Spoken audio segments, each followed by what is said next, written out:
What is going on, guys? Welcome back to the channel. Today I've got some more r/EntitledParents stories for you. Random lady attempts to steal my hoverboard. I read this sub a lot, but I never thought I would see a situation like this. I was on my Segway/hoverboard thingy at a popular park in my area. It's quite frequently used by other Segwayers, hoverboarders. I'm going to call it hoverboarding now because it's getting annoying, and I wasn't doing much, just rolling around and doing nothing in particular. Out of the corner of my eye, I see a typical Karen type. Blonde hair, sun visor, etc. with a 7 to 8 year old child in tow. I hear, "Mummy, I want to go," and I stop my hoverboard.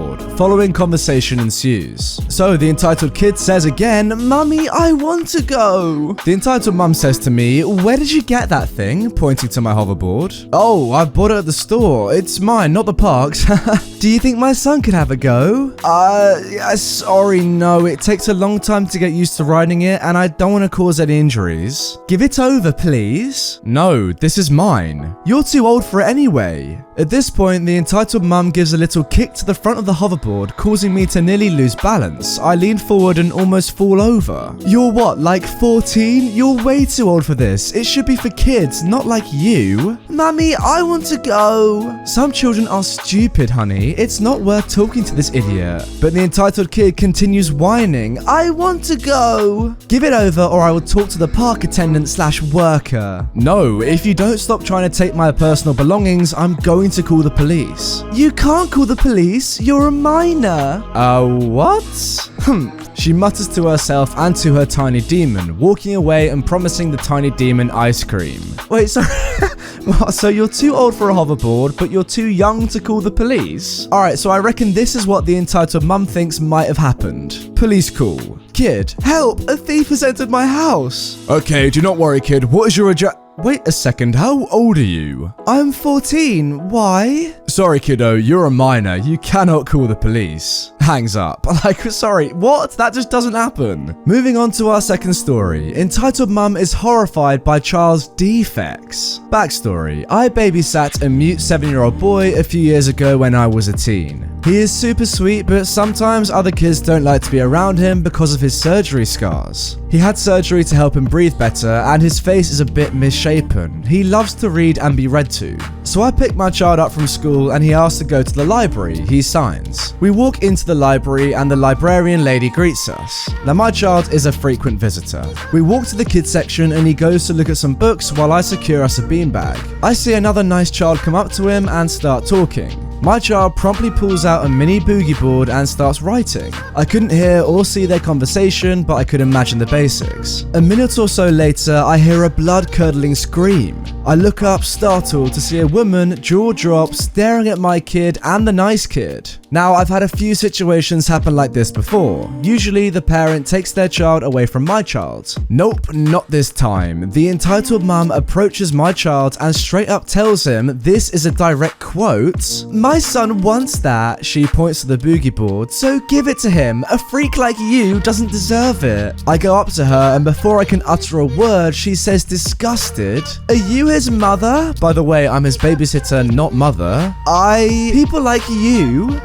Please? Teen mums? At this point, the lady librarian walks over. "This is what happens when..." "Excuse me, mom. Don't make..." There is a heated argument between the entitled mum and the librarian lady. The librarian lady asks me to call the police, and I do. Eventually, once the entitled mum calms down, she realizes the police are on the way and grabs her nice child and runs out the door with him. Apparently, the entitled mum has been reported for a ton of other things like this. I take my child home, who somehow is unfazed by all of this. He starts enthusiastically signing, telling me about how he and the nice child like the same books, and they talked about where they like to go and stuff like that, all while the entitled mum was having a tantrum. My child even taught the nice kid how to spell his name in ASL. I guess the day ended okay, but I will never forget the rudeness of that entitled mum. Oh god, your child and the other nice child are too precious precious to be caught up in this situation. Like, why do entitled mums have to ruin everything? If your nice kid wants to speak to another nice kid who's a similar age, just let them. Moving on to our third story. Entitled stepmom yells at me for not letting her kids into my room. Important info, I am a 15-year-old male. I have two sisters aged 14, Laura, and 16, Liz, and a few entitled step-siblings. I have anorexia, severe anxiety, and epilepsy, which I have a seizure alert dog/service dog, Chase, for. Chase is really close to me as I've had him for years and he is my best friend.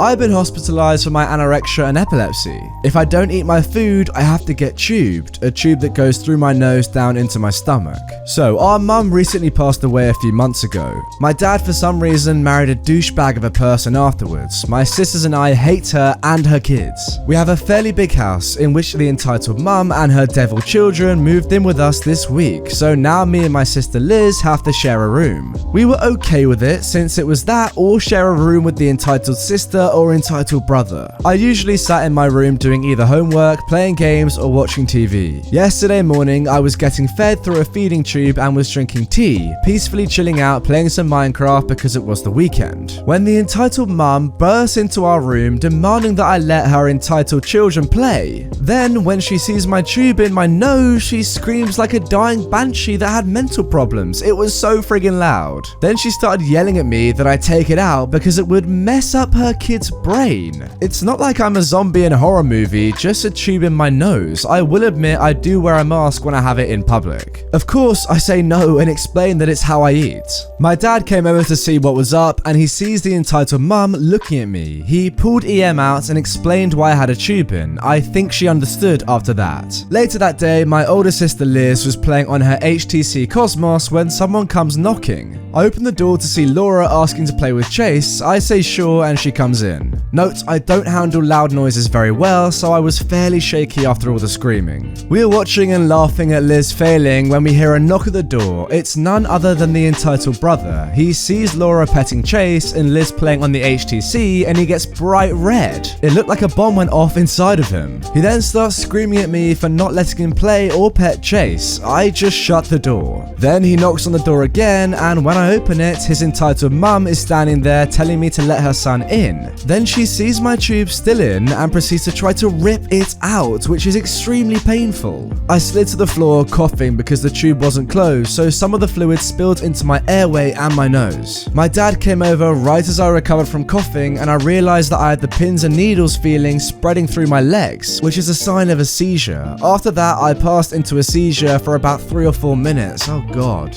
When I woke up, I found Chase lying on me, EM and ES watching me in horror. Liz was trying to calm me down, and my dad looked like he was ready to have a fight with EM for yelling at us again. And then he told the entitled mum and the entitled sister to stop bothering us. They stopped for the rest of the weekend, and I've still yet to talk to either of them. Dang, I hate my new stepmom. Well, yeah, I'm not surprised, I would too. The real question is, why hasn't your dad divorced her already? She seems terribly stupid, what with not knowing the tube in your nose is exceedingly important, and she's just not very nice. I don't know, if that was me, I'd just get rid of her. Now for our final story, entitled mother-in-law didn't show up to our wedding. Little backstory, my husband and I have been best friends since middle school. We officially went out in 8th grade, but his entitled mum couldn't stand another woman having his attention. He's the baby of the family. So she told him to break up with me, and for her, disobedient kids go to heck. She's very religious. He was emotionally manipulated by her since then, but it ended with us getting married. My husband has always been obedient to his parents, never rebelled, grew up singing in church, and always helped out at home. His entitled mum always got her way and is a show-off to her brothers and sisters because she'll emotionally manipulate my now husband to buy her designer things. Not gonna lie, he makes great money and has worked his way up his company. He gets it for her because he believed he's a bad son for not complying. He paid for 90% of her bills, bought her a new RV despite having a mortgage and 4 cars because, in her words, it's always been her dream that we go camping as a family. He also paid for her credit card debt and bought a $2,000 couch when it was almost paid off by my husband. She also used the same credit card that my husband is paying off to have a vacation to Canada. She believes this is all okay because she is his mother who birthed him and now he owes her. It got so bad that he still had a curfew at 22 despite paying almost all the bills in the house. We missed out on so many things because he had to be home at a certain certain time. So when we announced that my husband and I were getting married, she disapproved because she knew she was no longer able to emotionally manipulate him if he doesn't live in her home. The day before our wedding, he tried to convince her again and she said no. He still went on with our wedding and we got our own place away from both parents. When we got married, I explained to him how he's being emotionally manipulated and he doesn't owe her for being born. He woke up and realized all the things he has done for her and told her he's no longer giving her money because he's got his own family now, and is still hurt that she didn't show up for our wedding.